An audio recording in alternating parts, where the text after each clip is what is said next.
இப்போ blouse sleeve cut பண்ணும்போது இப்போ பாருங்கள் லைனிங் வந்து சரியாக இருக்குது, மெயின் கிளாத்தில் வந்து கம்மியாக இருக்குது.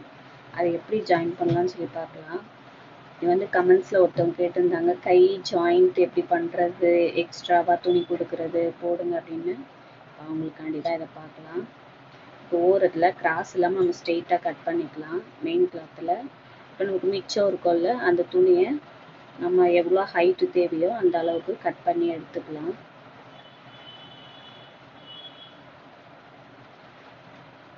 கிராஸ் இல்லாமல் ஸ்ட்ரெயிட்டாக எடுத்துக்கலாம். இப்போ நல்ல பக்கம் பார்த்துட்டு நல்ல பக்கம் மேலே வச்சு ஸ்ட்ரெயிட்டாக ஒரு தையல் போட்டுக்கலாம்.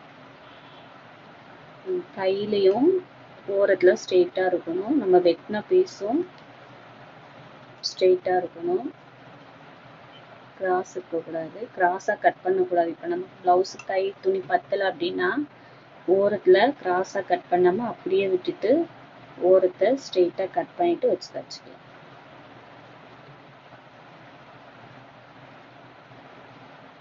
ஒரு தையல் போட்டு மடக்கு தையல் போட்டுட்டோம். அப்புறம் அதே மாதிரி இன்னொரு சைடும் ஜாயின் பண்ணிக்கலாம்.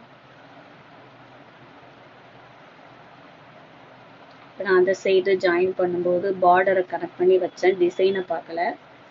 இந்த பக்கம் நான் டிசைனை கனெக்ட் பண்ணி வச்சுட்டு அதை பிரித்து தைக்க போகிறேன். இப்போ ஓரத்தில் ஸ்ட்ரெயிட் பண்ணிவிட்டு நம்ம கட் பண்ணதும் ஸ்ட்ரெயிட்டாக வச்சுட்டு ஒரு தையல் போட்டுக்கலாம்.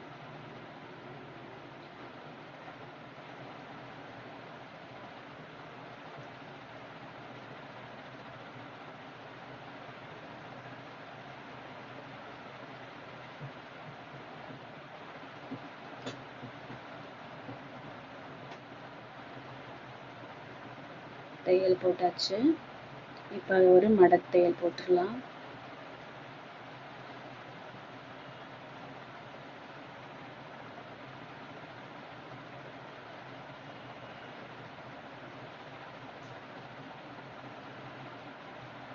இப்போ நம்ம லைனிங் வச்சு நம்ம அந்த அளவுக்கு எக்ஸ்ட்ரா இருக்கிறத கட் பண்ணி எடுத்துடலாம்.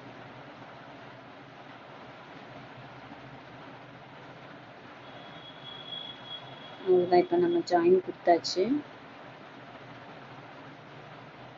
எந்த சைஸ் ப்ளவுஸுக்குமேவும் நமக்கு எவ்வளோ கம்மியாக இருக்கோ அந்த அளவுக்கு எக்ஸ்ட்ரா துணி எடுத்து சைடில் ஸ்ட்ரெயிட்டாக வச்சு தையல் போட்டுக்கலாம்.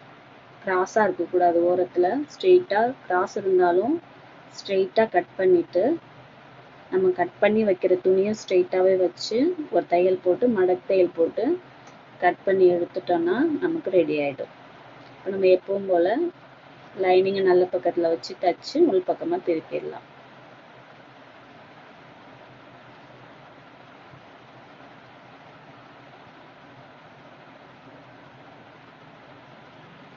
இப்போ நமக்கு அழகாக நீட்டாக ரெடி ஆகிடுச்சு.